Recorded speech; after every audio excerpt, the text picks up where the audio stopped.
Okay, here's the driver. We got badly on the left here. Nice wide setup.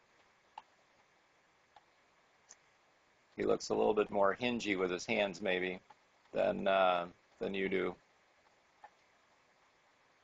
See, I just think your shoulders are too shallow there. And we'll see from the other side the difference in where he gets the club pointed coming down. A little lateral shift, but not much. See, and there's a crossover. Actually, you cross over on the driver a little bit better than you do on the iron shots. We get down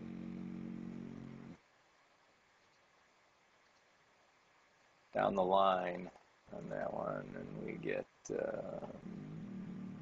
see,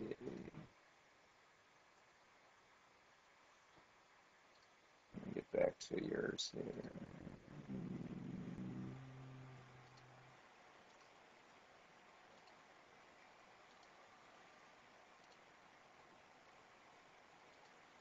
Where'd it go?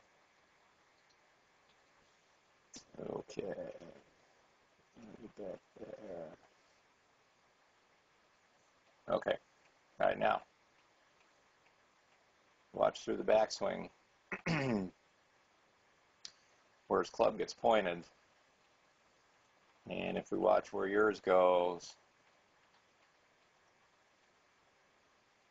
see, that's a two-plane top of the backswing there. Anytime the club goes across the line, and what happens when the club goes across the line is that you're going to be under the line coming down and over going through. This was the shot on the 10th hole that you hit way to the left, but you get a little bit too far from the inside and you don't get that release soon enough, and all of a sudden you can just kind of see where the face is pointed and the ball's taken off well to the left of your target. Your target's really probably right there.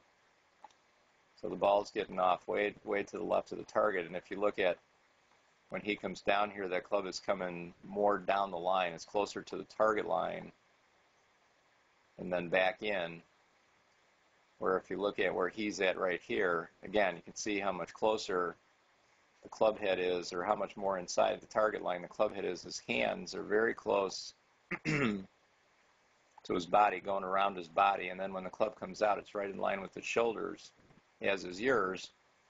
But if you look at the tilt in his shoulders, 44, 39. So I just think you're a little bit shallow with your shoulders. The big thing with the driver, though, is one planer's got to get the club, for you, pointed to the right of the target at the top of the backswing. So you need to be a little bit more in there, would be better, but even a little bit more to the right, so you get a little bit long. Now the club gets across the line, and now you're going to end up kind of being under and over that line coming through.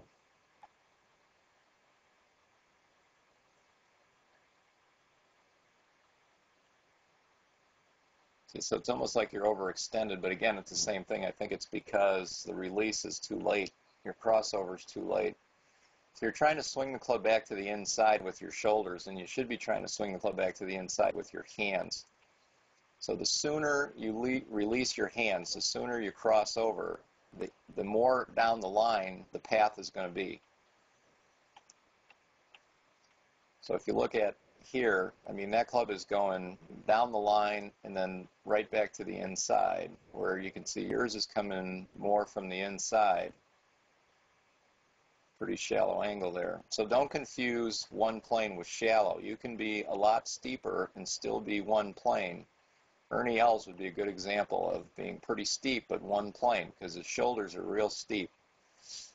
I think that's what you got to do. You got to get a little bit steeper in your shoulders, and your release has to be sooner. So your crossover needs to be a little bit sooner. It's a little better with the driver than it is, but that's one of the reasons why you have such a hard time hitting a cut or a fade, is because you get so far from the inside that every good shot you hit starts to the left of the target and then draws back, which is a nice shot. But if you have to work the ball the other way, it's very difficult for you to do that because the path is too much from the inside. So we've got to get that path a little more down the line, but it just looks like there's a lot of drag and lag there. There's no lag in a one-plane swing.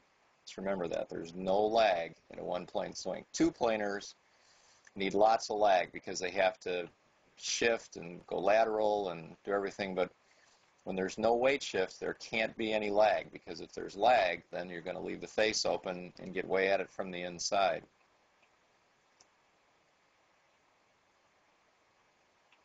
Let's see if I got from the other angle here.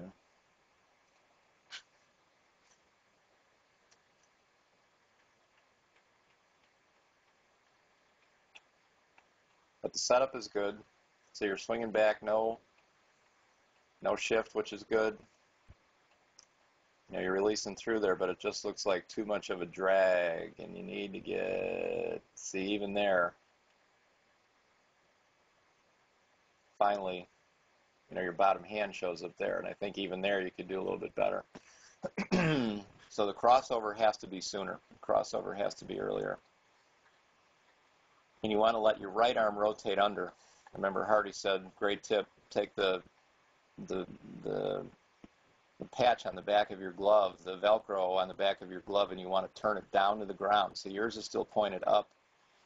So you can still see that. You can still see the back of your glove right there. And the sensation going through there is you want to feel like you're taking the back of your right hand and pointing that Velcro at the ground. And see, it's still pointed way at us. And I think that'll make a big difference. You won't be so overpowered, because it looks like you're really working hard to get this club through there, and you really shouldn't be so overpowered with these swings. Because I think you can hit it just as far, maybe further, if you get that release working a little bit better. Okay. All right, but that's what you want the backswing to look like on the left here, just like that. Shaft right in line with the front arm. And that club's just going to come right down that line now. I mean, you can look at them right here. You know, that shaft is pointed pretty much right at the ball. For you, the shaft is going to be pointed over the top of the ball.